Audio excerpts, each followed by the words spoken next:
नमस्कार मित्रांनो, आपल्या शिवार्थ डी क्लासेस या यूट्यूब चॅनलला मी सर्वांचं स्वागत करतो। आज आपण एक महत्त्वाची यशोगाथा घेऊन आपल्या चॅनलला आलेलो आहोत। तर आपल्या या आजच्या व्हिडिओमध्ये सर्वात महत्त्वाचं म्हणजे स्टाफ सिलेक्शन परीक्षेचा नुकताच निकाल लागला। या निकालामध्ये CISF मध्ये सिलेक्शन झालेले अनिकेत आगळे सर यांचं आपण या ठिकाणी मनोगत ऐकणार आहोत। तर या ठिकाणी आपण आपल्या चॅनलमध्ये इन्व्हाइट करूया अनिकेत आगळे सर यांना। तर सर्वात प्रथम त्यांचं खूप खूप अभिनंदन आपल्या चॅनलवरती। तर आपल्या या CISF परीक्षेमध्ये किंवा या पोस्टमध्ये यश मिळविलेले अनिकेत आगळे सर यांचं सर्वात प्रथम आपण स्वागत करूया। तर आपण आम्हाला एक सांगायचं आहे की या परीक्षेची तयारी आपण किती दिवसापासून किंवा किती वर्षापासून करत होते? सर तसं तर माझा संघर्ष खूप दिवसापासूनचा आहे। कोरोनाच्या आधीच्या काळापासून मी संघर्ष सुरू केला। 17व्या वयापर्यंत मी 17व्या वयापासून माझा संघर्ष सुरू झाला आणि आज माझं वय 23 आहे सर। आज शेवटी पोस्ट मिळाली। तसा संघर्ष माझा SSCJDचा 2021 पासून सुरू झाला। पहिल्या वेळेस पेपर दिला। पहिल्या वेळेस मी कशातच बसलो नाही सर, ग्राउंड नाही, कशात नाही।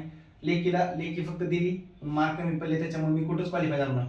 दुसऱ्या वेळेस सर मी बसलो, मला 86 मार्क पडले। त्यावेळेस 160 पैकी पेपर होता, मला 86 मार्क पडले। आपलं महाराष्ट्राचं फिजिकलचं मेरिट लागलं 84। 2 मार्कांनी मी फिजिकलला बसलो, फिजिकल दिलं, पण मेडिकलच्या मेरिटला मी सर कटलो। नंतर तिसऱ्या वर्षी दिला सर, तिथं फायनलला 1 मार्काने राहिलो, म्हणजे गेले 2024चे। मग ह्या 2025च्या भरतीला सर मी पेपर दिल्यानंतर मार्क्स चांगले पडले। नंतर माझं ऑगस्टमध्ये फिजिकल झालं, नोव्हेंबरमध्ये मेडिकल झालं आणि सर आज 15 जानेवारी माझा रिझल्ट लागला आणि मला 1 नंबरची CISF पोस्ट मिळाली। तर आपल्या स्टाफ सिलेक्शन परीक्षेमध्ये सर्वात वरची पोस्ट जी की क्रमांक 1 ची रँक 1 ची पोस्ट मानतो आपण CISF, खूप चांगली पोस्ट अनिकेत सरांना या ठिकाणी मिळाली। तर मला एक सांगा की एकूण तुमचं जे काय ग्राउंड होतं ते किती मार्क्स होतं? सर SSCJDला आहे ना, ग्राउंडचे मार्क नाही धरले जात। SSCJDला 5 किलोमीटर आहे, ते फक्त क्वालिफायसाठी असतात। अच्छा, हां। तर आपली लेखी परीक्षा किती पैकी होती आणि त्यामध्ये कोणते विषय होते? सर लेखी परीक्षा 160 मार्काची आहे। 80 प्रश्न असतात। ह्यात 20 मॅथमॅटिक्स, 20 रिझनिंग, 20 आपले GK/GS आणि 20 हिंदी व्याकरण। अच्छा, चार तर विषय। एक महत्त्वाचं म्हणजे की आपण ही परीक्षा क्रॅक करण्यासाठी नेमकं कोणते संदर्भ पुस्तक वापरलेले होते? हे सर केंद्राचा अभ्यास करण्यासाठी मी तर पहिलं अंकित भारती सर, आपले हे केंद्राचे UPSC अच्छा, माहिती हां. असेल तुम्हाला ते। हां. आणि GK/GS ला तुम्ही पण सरांना ऑफलाईनच्या युट्यूबच्या माध्यमातून सांगायचे, मी ऑफलाईन बॅच सरांची केली आहे। GK/GS माझे 20 पैकी 13 क्वेश्चन बरोबर आहे सर।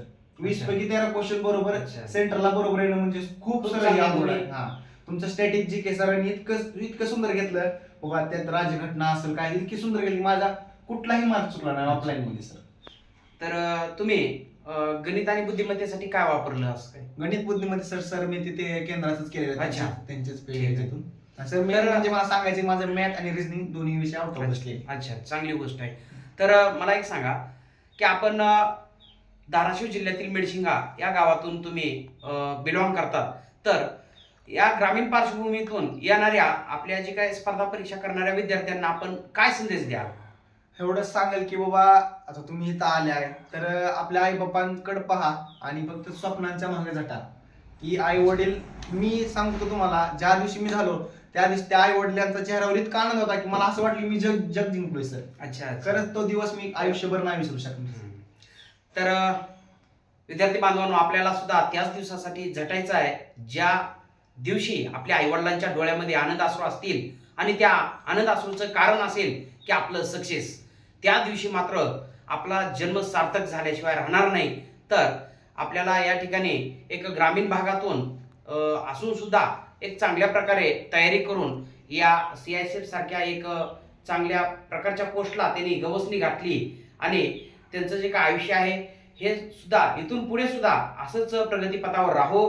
आणि त्यांनी या म्हणजेच की तयारी करण्याच्या काळामध्ये त्यांना बऱ्याचशा गोष्टी म्हणजे की अडचणीच्या सुद्धा वाटल्या, परंतु त्यांनी हार न मानता आपला जो काय संघर्ष आहे तो अविरतपणे चालू ठेवला।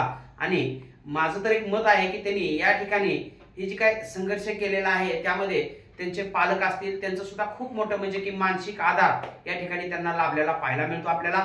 तर आपण सुद्धा मित्रांनो, आगामी पोलीस भरती असेल, MPSC असेल किंवा स्टाफ सिलेक्शन किंवा इतर स्पर्धा परीक्षांमध्ये सुद्धा आपण आपल्या प्रयत्नांची पराकाष्ठा करून आपण सुद्धा देदीप्यमान यश मिळवावं. तर या आपल्या बघा व्हिडिओमध्ये आपण अनिकेत सरांना आपण आमंत्रित केलेलं होतं. तर सरांना आपण भावी आयुष्यासाठी शुभेच्छा देऊया आणि सरांनी आपल्याला जो काही वेळ दिला त्याबद्दल सरांचे या ठिकाणी आपण धन्यवाद मानूया आणि थांबूया. मित्रांनो, एक दोन पुढच्या मिनिटं सर. मला सरांनी त्यांच्या युट्यूब चॅनलच्या मार्फत माझी मुलाखत घेतली. सरांचं मी मनापासून आभारी आहे सर. Thank you sir. ओके. तर या ठिकाणी आपण भेटूया पुढच्याच अशा एका महत्त्वाच्या यशोगाथेसह. तोपर्यंत धन्यवाद. जय हिंद. वंदे मातरम.